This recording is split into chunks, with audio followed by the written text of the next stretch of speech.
Halo guys, welcome back to Pose Podcast Semanes. Ada pepatah yang mengatakan tak kenal maka tak sayang. Biar sayang, kita kenalan dulu yuk. Kenalin, aku Nadia Andriansyah. Bisa dipanggil Nadia. Aku duduk di bangku kelas 12 di SMA Negeri 1 Sumberjo. Dan aku Imelda Soyato Soifah. Biasa dipanggil Imelda, aku duduk di bangku kelas 11 di SMA Negeri 1 Sumberjo. Oke Kak Nadia, hari ini kita mau bahas apa nih di podcast kita? Oke, di episode podcast kali ini kita akan membahas tentang sekolah digital. Ngomong-ngomong masalah sekolah digital nih Kak Nat, menurut Kak Nadia sendiri apa sih sebenarnya sekolah digital itu?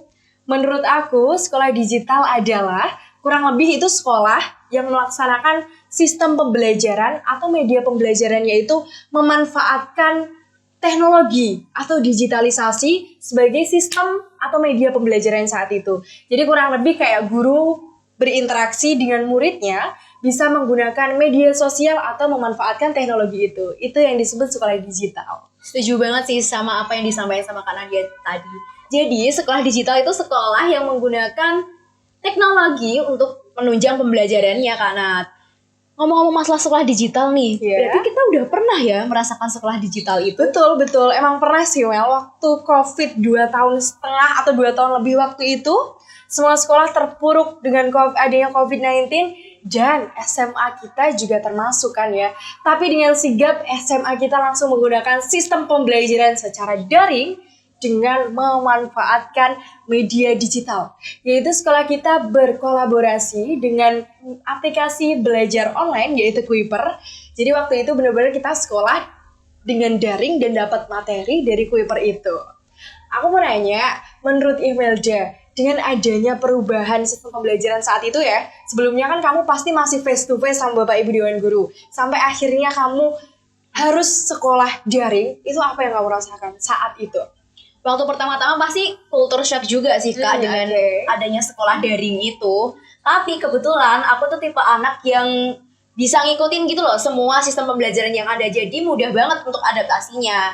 Nah, kebetulan juga aku sekolah di SMA Negeri 1 Sumberjo, salah satu SMA yang inovasinya tuh cepet banget mengenai sekolah digital ini. Kayak yang Kak Nadia bilang tadi, SMA kita kan kolaborasi sama Kuiper. Nah, itu memudahkan banget sih di pembelajaran daring pada saat itu. Kalau Kak Nadia sendiri gimana? Kalau aku juga bukan yang termasuk kesusahan juga. Dengan adanya daring dan sekolah online waktu itu aku juga merasa happy karena aku juga bisa melakukan hal-hal lain yang lebih faedah ya. Berarti kita sama-sama gak keberatan ya Kak dengan adanya sekolah digital itu. Intinya kita bisa beradaptasi lah ya. Bahkan Imelda, setelah COVID-19 selesai pun SMA kita juga masih memanfaatkan digitalisasi loh. Terutama dalam sistem pembelajaran dan media pembelajaran juga. Contohnya, kayak waktu kita ulangan, kita sudah tidak menggunakan kertas, kita ulangannya secara online dengan memanfaatkan handphone yang kita punya. Jadi kayak udah gak penting kertas itu, semua ulangan mulai dari ulangan akhir semester, kenaikan kelas, ulangan akhir bahkan ya, kita sudah memanfaatkan teknologi sebagai salah satu sistem pembelajarannya. Jadi kita kalau ulangan tuh pakai CBT kan Kak ya? Betul banget. Jadi udah gak ada kertas-kertas lagi itu kita ulangannya. Selain kita itu mengikuti perkembangan zaman di era yang udah teknologi banget ini, kita juga peduli terhadap lingkungan, salah satunya dengan menghemat kertas pastinya. Oke, ngomong-ngomong tentang sistem pembelajaran, aku mau nanya, sistem pembelajaran yang kamu suka, orang tuh kan punya kesukaan masing-masing ya. Kamu tuh lebih suka sistem pembelajaran yang kayak gimana Imelda? Kita ini kan anak 2000-an ya Kak, jadi Gen Z. Gen Z itu kan anaknya mudah bosen banget kan pastinya. Setuju. Kita tuh gak suka kalau cuma disuruh dengerin guru yang jelasin, habis itu kita ngerangkum, habis itu kita baca buku, itu pasti bosen banget kan. Nah, kita tuh tipe-tipe anak yang suka sama inovasi baru, kita disuruh explore sesuatu yang baru, yang sebelumnya kita belum tahu, dengan yang pastinya dengan adanya sekarang ini teknologi digital, kita dipermudah banget kan ya Kak? Betul banget. Kalau aku juga setuju, aku tuh suka nih Imelda ketika ada Bapak Ibu Dewan Guru yang memanfaatkan smartphone yang kita punya.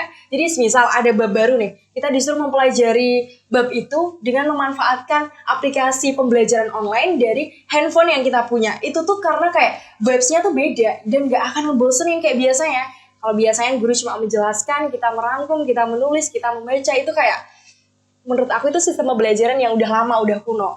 Dan dengan adanya perubahan seperti ini, itu tuh bikin kita para Gen Z itu lebih semangat buat belajar tentunya.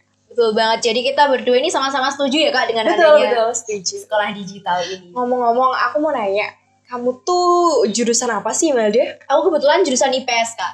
Dari jurusan kamu itu, kamu merasa terbantu dengan adanya modernisasi digital dalam hal apa? Kalau aku di jurusan IPS tuh kebantu banget sih Kak, apalagi IPS itu kan sesuatu yang dipelajarinya tuh berkembang banget, nggak cuma stuck di situ-situ aja. Jadi sering banget ada perubahan-perubahan sesuai dengan perkembangan zaman. Selain itu, yang dipelajari di dunia IPS itu juga bukan cuma ada di Indonesia aja, banyak banget yang ada di mancanegara. Seperti semisal kita pengen lihat benua Eropa, Australia, itu kan nggak mungkin banget kita datang ke tempatnya. Nah, dengan adanya sekolah digital ini, dengan hanya satu genggaman aja kita bisa mengakses semuanya. Dimudahin banget sih Kak. Oke. Sama aja kayak jurusan aku, karena kamu IPS dan untungnya aku IPA, pastinya kita punya opini yang beda. Kalau di IPA ini kebantunya dalam hal semisal ada bab baru yang dijelaskan sama Bapak Ibu Dewan Guru di kelas saat itu, dan saat itu juga aku kurang paham semisal. Dan aku tuh biasanya kalau pulang, dengan mudahnya bisa reply dengan cari video pembelajaran materi saat itu juga. Jadinya tuh kayak seakan-akan aku dijelaskan ulang sama Bapak Ibu Dewan Guru dengan cara yang lebih mudah dan singkat tentunya. Jadi itu membantunya kalau anak IPA kayak gitu. Karena IPA tuh kan kayak identik dengan ilmu pasti. Jadi belajarnya dengan mencari rumus-rumus kayak gitu, itu terbantu banget karena adanya modernisasi dari digital itu. Ngomong-ngomong tadi kan Kak Nadia bilang, Kak Nadia tuh sering banget reapply lagi video pembelajaran-pembelajaran yang mungkin Kak Nadia tuh belum paham waktu dijelasin sama Bapak Ibu Dewan Guru. Nah itu berarti Kak Nadia tuh tipikal orang yang menggunakan sosial media untuk sarana edukasi juga ya? Iya, ada kadang-kadang tuh aku juga memanfaatkan itu sebagai salah satu sistem pembelajaran juga. Jadi aku cari nih rumus-rumus yang singkat, yang mudah. Karena apa? Jujur aja aku udah kelas 12 Mel. Habis ini aku akan menghadapi ujian-ujian yang banyak. Dan gak mungkin dong aku mengerjakan semua soal dengan cara yang sebegitu banyaknya. Tapi dengan adanya banyak video pembelajaran dan pemberitahuan untuk adanya rumus-rumus singkat di online itu kan banyak tuh ya. Aku bisa kebantu banget dalam hal seperti itu. Setuju banget sih Kak. Aku juga sama kayak Kak Nadia, sering banget reapply lagi video-video yang mungkin sebelumnya aku belum paham. Dengan adanya sekolah digital ini kita jadi lebih bisa menampilkan apa yang sebenarnya kita nggak tahu ya Kak sebelumnya. Selain itu juga kita bisa mengembangkan diri kita lagi melalui lomba-lomba online Kak pastinya. Betul banget. Salah satunya ini Mel, SMA Award tahun 2022. Kita bisa melaksanakan lomba ini nggak perlu langsung datang ke pusatnya ya kan? Betul karena banget. adanya kemudahan dengan berkembangnya digital di era sekarang ini. Tentunya banyak banget ya Mel manfaatnya kemajuan digital, salah satunya di lomba ini, ya kan? Betul banget Kak pastinya. Dengan kita kayak follow-follow akun info lomba kayak gitu kan pastinya juga ada manfaatnya. Betul banget, bakat-bakatnya kita juga bisa terekspos, betul. Tentunya hemat biaya, transportasi, tenaga juga. Waktu juga nggak sih, kita nggak perlu jauh-jauh ke Jakarta, ke Surabaya, ke pusatnya untuk melaksanakan lomba seperti ini. Betul banget. Nah, itu semua Imelda karena adanya kemajuan dan perkembangan teknologi, terutama dengan memanfaatkan digitalisasi sebagai salah satu sistem pembelajaran dan media pembelajaran di sekolah. Jadi kesimpulannya adalah, kalau menurut aku, sekolah digital itu sangat bermanfaat terutama bagi kita, para siswa di era 4.0 seperti ini, di mana kita dituntut untuk bisa berdigitalisasi. Dan itu sangat membantu di segala aspek. Kayak di pendidikan juga iya, prestasi juga iya. Dalam kehidupan sehari-hari pun dengan adanya modernisasi digital sangat membantu. Setuju banget sama yang disampaikan Kak Nadia tadi. Jadi dengan adanya sekolah digital ini pastinya juga memudahkan kita ya Kak sebagai siswa. Betul banget. Oke Imelda, tidak terasa pembincangan kita sudah cukup lama ya ternyata. Terima kasih juga untuk teman-teman sudah menyaksikan podcast kita pada hari ini. Selamat jumpa di episode pose-pose selanjutnya. Saya Nadia Dan saya Imelda. pamit undur diri dan sampai jumpa.